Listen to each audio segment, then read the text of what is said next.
नमस्कार दोस्तों, आप सभी का स्वागत है पीडब्ल्यू ओनली आईएएस हिंदी माध्यम चैनल पे।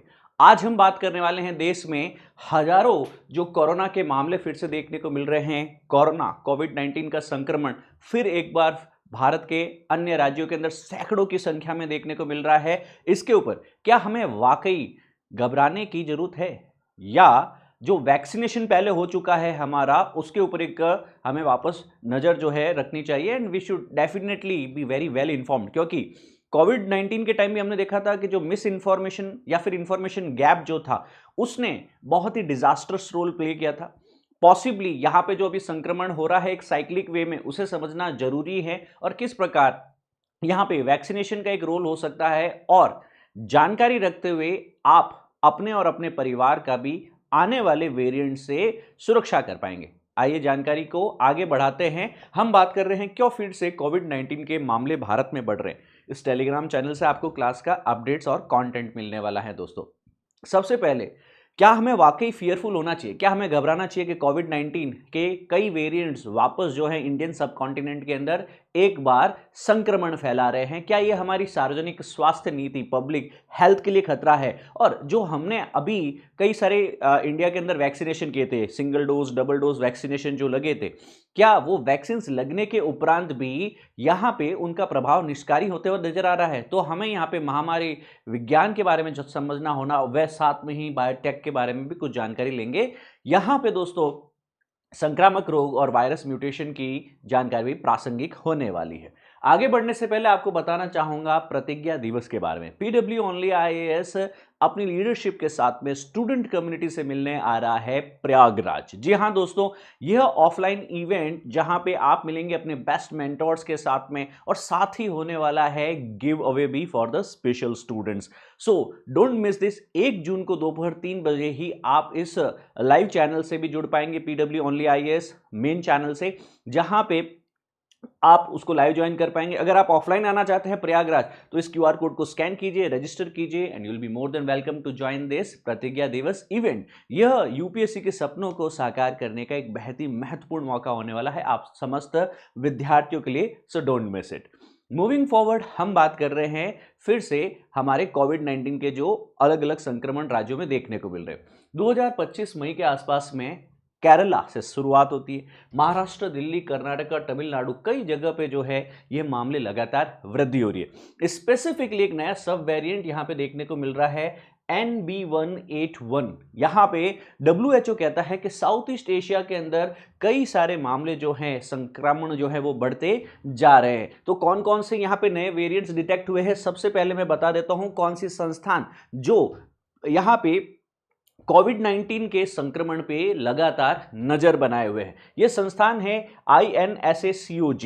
इन्होंने कहा है कि 2 संक्रमण केसेस LF7 और NB181 में देखने को मिल रहे हैं। मोस्ट कॉमन वेरिएंट जो हैं 53% केसेस JN.1 में हैं, BA.2 के अंदर देखने को मिल रहे हैं और ओमिक्रॉन के भी कुछ स्ट्रेन्स हमारे पास में। तो इंडियन सार्स-कोव जेनोमिक्स कंसोर्टियम दोस्तों, जिसे हम शॉर्ट फॉर्म में INSACOG भी कहते हैं, इसके द्वारा लगातार निगरानी बनाई जाती है हॉस्पिटल्स के ऊपर और भी कई संक्रमण क्षेत्रों के ऊपर कि भारत में कोविड 19 के और कौन से वेरिएंट जो है संक्रमण फैला रहे हैं। तो एक कोविड 19 अब कोई आपातकालीन महामारी तो नहीं है, एक साइक्लिक सीजनल रोग बन चुका है। यानी एक पर्टिकुलर इसका टाइम पीरियड आएगा जब इसका संक्रमण वापस बढ़ सकता है, एक साइक्लिकल वे में समय समय पर यह वापस आता रहेगा। यह वायरस अभी भी मौजूद है, समय समय पर जो है इसमें अलग अलग म्यूटेशन, उत्प्रेरण कहीं कहीं हो सकता है, बदलाव हो सकता है और यहाँ पे जो एक वेरिएंट होता है वायरस का, वह अपने अंदर प्रतिरोधक क्षमता, रेजिस्टेंस डेवलप कर लेता है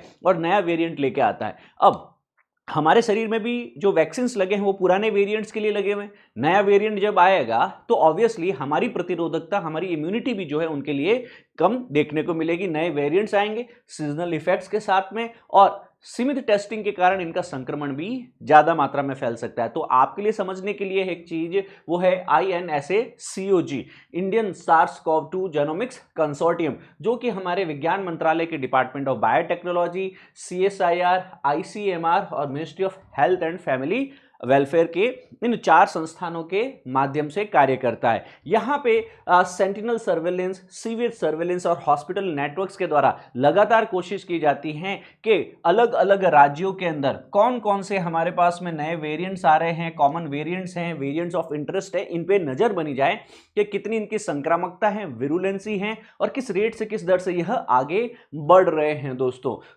हम बात करें लगभग 28 मई तक लगभग 1000 से ज्यादा सक्रिय मामले आज भारत में देखने को मिल रहे हैं।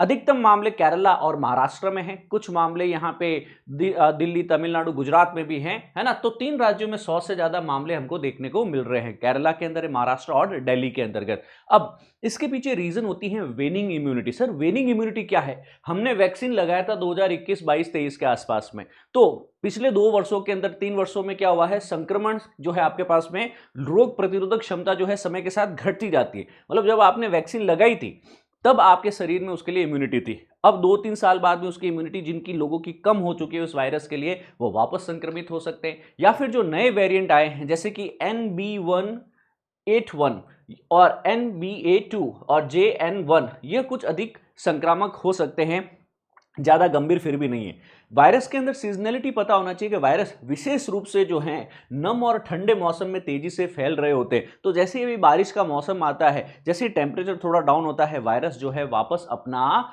विरुलेंसी या जिसको कहते हैं संक्रामकता बढ़ा लेता है। यहाँ पे अंडर डिटेक्शन भी हो रहा है क्योंकि इतनी ज्यादा टेस्टिंग नहीं हो रही। मतलब किसी आदमी को हो सकता है उसको लगे कि सर्दी, जुकाम, बुखार हो रहा है, कोविड हुआ उसको नए वेरिएंट से, वापस 5-10 दिन में ठीक भी हो गया, उसने टेस्टिंग ही नहीं कराया, उसको कोविड था। अपन को लगा होगा यार ये स्नीजिंग कर रहा है, ये कोई कोल्ड कफ हो रखा है, इसको नॉर्मल फ्लू हो रखा है, बट नहीं, क्योंकि सीमित टेस्टिंग है ना, इस कारण यह अनदेख में यहाँ पे जांच नहीं हो पाती है। कई वल्नरेबल ग्रुप्स जो हैं, जैसे कि जो बुजुर्ग है जिनकी इम्यूनिटी कम है, जो गंभीर रोग से, बीमारियों से लड़ रहे हैं, जैसे न्यूमोनिया से हो, है ना, और भी कई रोगों से, उन लोगों के ऊपर भी ससेप्टेबिलिटी है कि यह प्रभावित हो सकते हैं। और कमजोर रोग प्रतिरोधक क्षमता वाले लोगों को अभी भी खतरा है, बच्चों को, महिलाओं को, स्पेसिफिकली जो प्रेग्नेंट मदर्स हैं, लैक्टेटिंग मदर्स हैं, उनको तो विशेष ध्यान रखना है। केरला, महाराष्ट्र और दिल्ली में ये केसेस सबसे ज्यादा बढ़ रहे हैं। तो 1000 केसेस हो चुके हैं और 12 इसमें मौतें अभी तक देखने को मिल रही हैं दोस्तों। As of now there is no concern. Vaccination नहीं हुआ है तो वैक्सीनेशन करवाना चाहिए। और दूसरी बात, इम्यूनिटी पे सबसे ज्यादा काम करें, अपने व्यायाम पे, अपनी जीवनचर्या पे, अपनी क्लीनलीनेस और सैनिटेशन पे सबसे ज्यादा ध्यान दें। भीड़ भड़ाके के एरिया में नहीं जाए, क्योंकि अस्पतालों में कोई ऐसा नहीं है कि सर एकदम लाइन लग गई कोविड को लेकर के, अभी तक ऐसा कोई इमरजेंसी आपातकाल नहीं देखने को मिला है। बढ़ते हुए अधिकांश मरीज जो हैं वो पहले से ही कोई दूसरे जैसे न्यूमोनिया से या फिर कोई और अन्य रोग से पहले से ही रोग ग्रसित थे। तो यह बताता है कि नया संक्रमण अभी भी गंभीर रूप तो नहीं लिया है। और अंतरराष्ट्रीय परिप्रेक्ष्य में देखा जाए तो सिंगापुर में अप्रैल मई से लेकर के अभी के बीच में 11,000 से 14,000 केसेस जो हुए हैं। WHO वर्तमान में 8 वेरिएंट्स मॉनिटर कर रहा है आपके पास में। इसमें से JN.1 जो है यह वेरिएंट ऑफ इंटरेस्ट है, मतलब भविष्य में ये JN1 वेरिएंट जो है इसमें उत्प्रेरण हो, उसमें परिवर्तन हो सकता है, इसमें म्यूटेशन हो सकता है और उसके बाद में ये अपनी विरुलेंसी बढ़ा सकता है, संक्रामकता बढ़ा सकता है ना। तो ज़्यादा लोगों में फैल सकता है और ज़्यादा आपातकालीन परिस्थितियां भी पैदा कर सकता है। तो इस पे WHO लगातार नजर बनाए हुए हैं। सब वेरिएंट क्या है, जैसे हमने कहा कि ओमिक्रॉन वायरस पता है लास्ट 3rd वेव के बाद में आया था। JN1 जो है ये ओमिक्रॉन का ही एक BA.2.86 स्ट्रेन है। इसे पिरोला भी कहा जाता है, तो पिरोला कह दो, JN1 कह दो, ओमिक्रॉन का ही एक सब स्ट्रेन है दोस्तों। और अगस्त 2023 में पहली बार दिखा था। 30 म्यूटेशन इसमें हुए हैं जो कि हमारे शरीर की इम्यूनिटी को और कमजोर कर सकते हैं। इसमें सर दर्द, बुखार, खांसी, आंखों में जलन, स्वाद या गंध का ना आना, जो कोविड के टिपिकल लक्षण है वो देखने को मिलेंगे। गले की खराश, नाक बहना, नाक बंद होना, थकान, मांसपेशियों में दर्द, दस्त व उल्टी। सो JN1 के लक्षण अन्य कोविड वेरिएंट्स जैसे ही हैं, बट ये है कि पुरानी वैक्सीन इस पे काम नहीं करेगी इस बार, ठीक है। इस क्लास की जो अधिक जानकारी के लिए आप इस टेलीग्राम चैनल पे अप्रोच कर पाएंगे। और आज आपके लिए सीखने के लिए क्या था, variant of concerns. Variant of concerns यानी कोविड वायरस का वह प्रकार, वह स्ट्रेन जो अधिक संक्रामक है और भविष्य में गंभीर लक्षण दे सकता है। वेरिएंट ऑफ इंटरेस्ट क्या हो सकता है कि व्यवहार में बदलाव लाने वाला स्वरूप, यानी कई सारे जैसे ओरिजिनल वायरस है, उस ओरिजिनल वायरस से कई अलग अलग वायरसेस बन सकते हैं। ये इनको जो महत्वपूर्ण है उन्हें वेरिएंट ऑफ इंटरेस्ट कह दिया। उन वेरिएंट ऑफ इंटरेस्ट में से ही कोई ऐसा होगा जो वेरिएंट ऑफ कंसर्न बन सकता है, जो भविष्य में और गंभीर और संक्रामक हो सकता है। यहाँ पे हम लगातार उसे मॉनिटर करते हैं। संभावित खतरनाक वेरिएंट की निगरानी रखी जाती है किस संस्थान के द्वारा? INSS-CoG के द्वारा। फुल फॉर्म क्या है? Indian SARS-CoV-2 genomics consortium. ये भारत की जीनोमिक स्क्रीनिंग की इकाई है। और जो एंडेमिक होता है, जैसे कि रोग जो समय समय पर सीमित क्षेत्र में लगातार फैलते हैं, उनके ऊपर ध्यान रखता है। यहाँ पे JN1 वापस पूछा जा सकता है। फिर बता देता हूं, JN1 की फाइजर भी है आपके पास में, जो कि mRNA वैक्सीन है। ज़ैपोमेरिन भी है आपके पास में, है ना। नोवावैक्स भी है प्रोटीन आधारित। कोवैक्स भी है आपके पास में प्रोटीन सब यूनिट के साथ। मॉडर्ना की vaccine, means already vaccine are present.